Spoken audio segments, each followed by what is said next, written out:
nó bên mình sẽ là đổ nó là thâu đỏ đổ của nó để thâu ra nhỉ tay nó đi đỏ ta xin lấy một báo đỏ xì nó mà chọn cho bé sai không là chỉ ít tuổi mong ít tuổi lá nè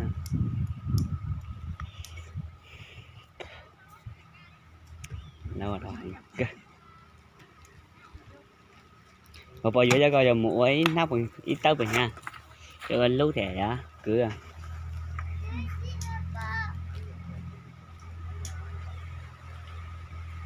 giờ tôi mà cái tên nó có chữ ký làm sao cái tên nào Té chưa ba? Té. thì cho lên Té này. cái này không có lắp vào đại ca không thấy có vậy thôi không có lết sáng xuống trên xe là thấy có thế thôi hả quay ra phải quay ra đào vậy nhiều tốt ha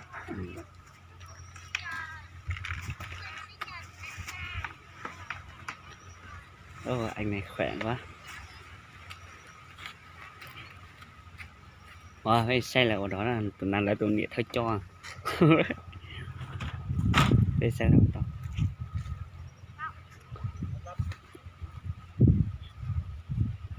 cho nó tiếc cỡ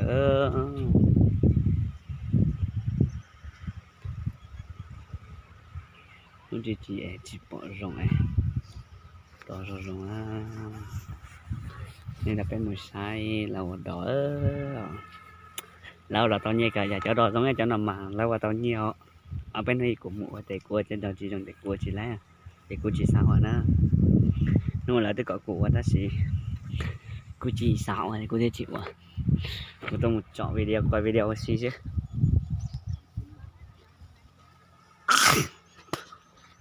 tao nằm mấy từ lần cao đó nằm mấy từ lần cao la trong thể là đã rất tụi nó trở ra đã nằm mấy tụi á để các thôi khả năng bé cho nên một sai cho lần có nó dùng cái cho lần có lá cua giò tết chả cho lần có mông để cho tao mua đã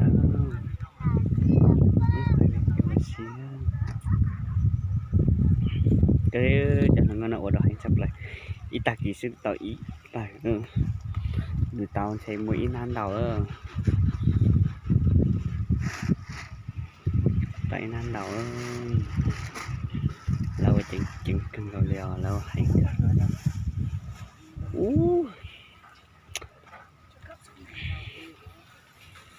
nè nó đã nổ đợt cơ heo ý ta kỳ sư này tôi đấy nè nếu mà xây ta cái rồi ý ta kỳ này tôi không tôi nhớ ta nó tôi đấy nè lại rồi chứ cơ thôi thôi giờ này giờ cháy tiếng tôi bật tịch cơ rồi giờ nó em cái này đủ một bị chưa em chưa một bị nhiều hơn cái này nữa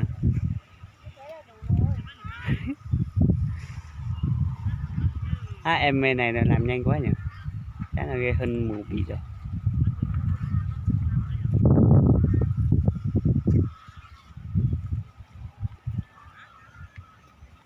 hình này hành túc làm một buổi sáng nữa làm một ngày được mấy bảo em hả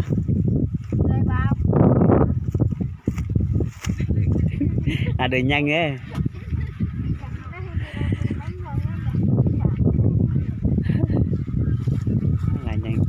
là nhanh quá nhiều tiền xài không hết rồi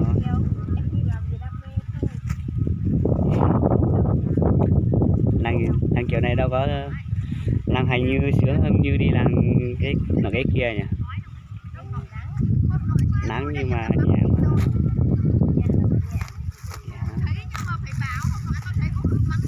Nhưng mà anh đi là được 10 ngày anh là một ngày chỉ có được hai bia anh là nhiều lắm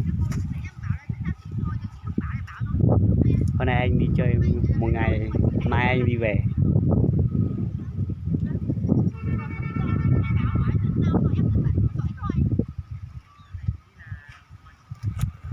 bà bọn rốt chỗ đó rốt đâu có chọn nhé bạn bên này đang đúng bạn bên này đúng đó nhá cái này từ làm cao đó cái từ làm cao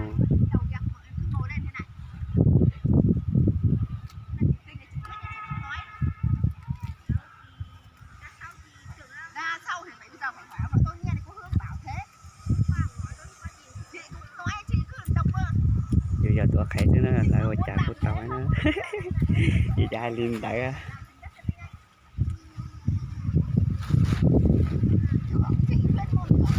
tụi tao cái này nhiều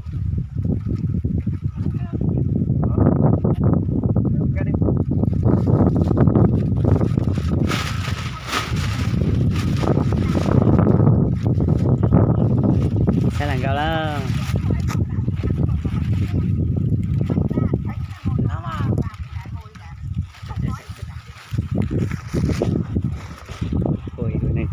coi này nhạc này đang đồng hành nha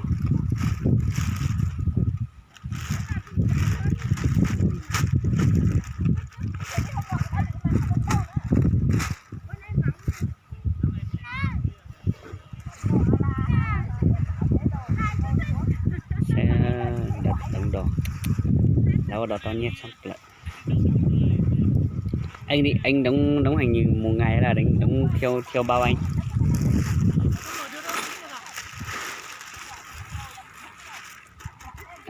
đóng theo ngày là đóng theo bịch ngày anh đóng theo ngày bao nhiêu nhỉ? Không chẳng ngăn mấy chẳng ngăn đi được rồi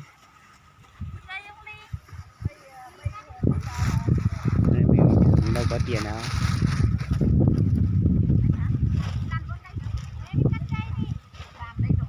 đó bên này có nướng gáy nữa đồ gáy kinh lạ không khỏe lắm ngon cả ngày cũng chịu được á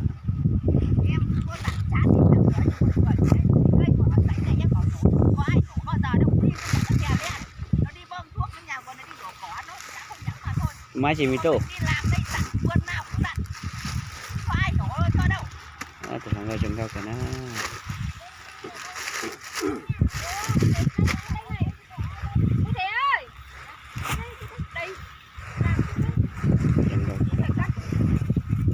em đâu được không bao rồi em ơi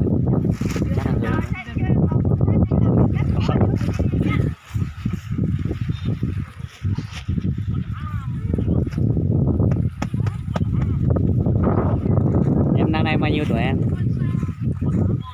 25 tuổi rồi. 6 á bà tôi là có chơi xong là bà tôi là có chơi xong là cậu đó xong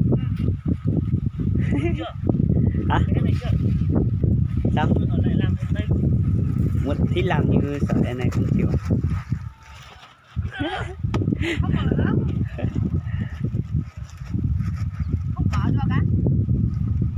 không bớt được 17 tuổi 17 kìa.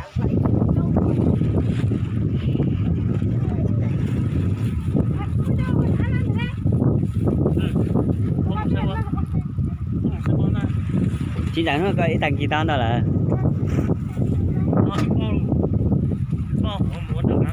sao nó đã lón tàu nữa kìa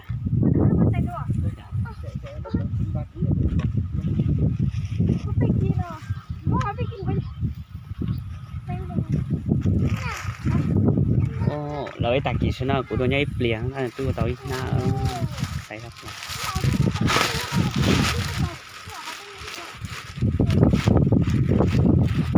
giờ này hành này đang hành đất ạ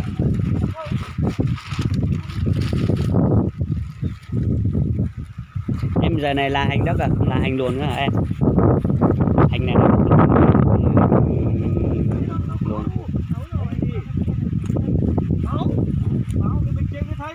cái này là hành đất thì làm nhanh hơn cái gì đang còn đẹp mà nhưng mà cháy hơi cháy Hơi cháy gì như này mà hơi cháy gì cháy quá không phải là hơi cháy cháy Em tên gì em? Em tên là mẹ. Để làm mẹ. Để làm gái. Em tên là gì? Em tên là em yêu ơi. Anh cứ gọi em là em yêu ơi. Nhiều. Cái dòng này nó là phải mình thẳng không? Nhá là nó cho nên mình sáng mình nhá là. Đừng ngọc cơ. Em dân tàu gì em? Em tên là Kinh. Dân tàu Kinh nhé. Em ở đâu ra đây làm việc đây? Trên số hỏa mới rơi xuống. Hả? Anh làm rồi nhiều chứ. Anh là người dân tộc Mông. Em là người gì? Em là người dân tộc Hoa. Rồi, hôm nay đi theo mấy anh này vui lắm. Nhưng mà không làm chơi. Cái này gì? Cái đó.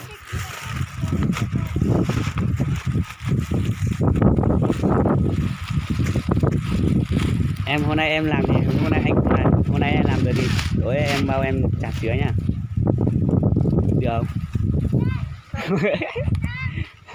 Tại vì hôm nay anh đâu có làm đâu, hôm nay anh đi chơi. Để anh chứ. Thế thì em phải thương bao cho một ly trà sữa. Quen nhau à? Không quen thì cũng phải làm quen chứ. Em chưa có chào. Quen như vậy cả. Có không thì Hả? nhìn đây. Em coi video để đăng YouTube nha. Ta tán nhé. Không chọn. Em coi video này đăng YouTube rồi. Nó là sai thế nhá. Ngồi với chợ tỏ chi trong là sai thế. Nhưng mà nó chạy. Mua Không bây giờ.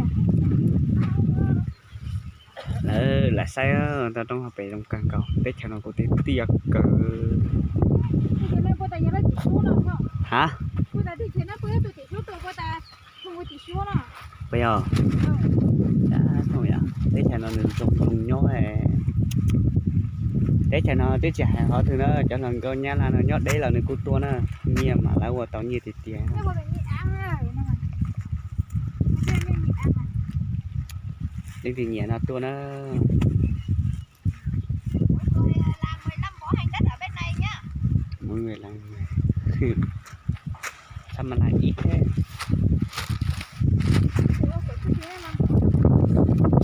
Bọn nó cho đó giống nhỉ, bọn nó dúa là cho bọn ly tê. Cô nó giờ tụi chủ này. Bọn dúa thế bọn dúa đỏ thế bọn. Giờ tụi tôi ôm mua nó quá. Bọn lý sư. Tụi nó đi tụi anh thắt ra đi này. Lý sư.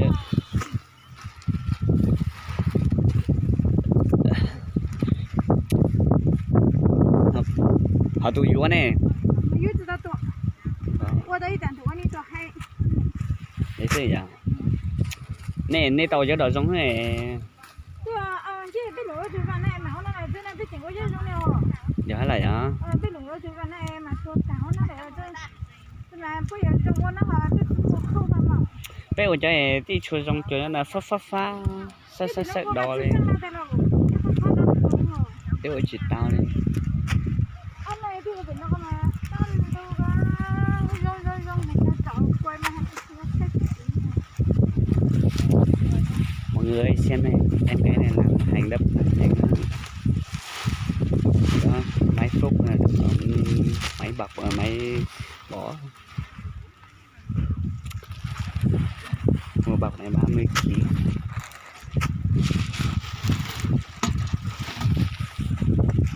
Thôi mình đi xem mình đóng hành bên này nhá.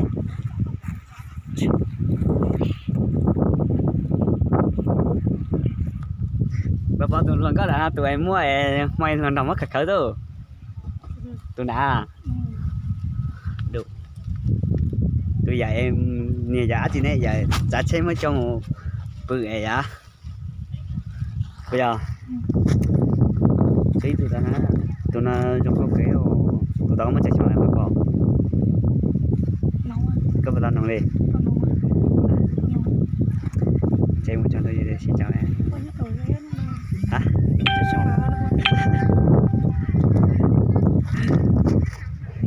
Cái nông cho hành ví dụ về phải trả nào?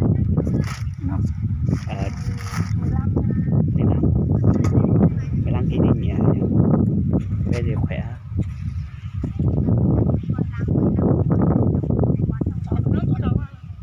cân nhớ nằm tủ lạnh câu nè cân đồng hay hả hả sao nó mới chọn được đó muốn nói là từ đèn để muốn tuổi đó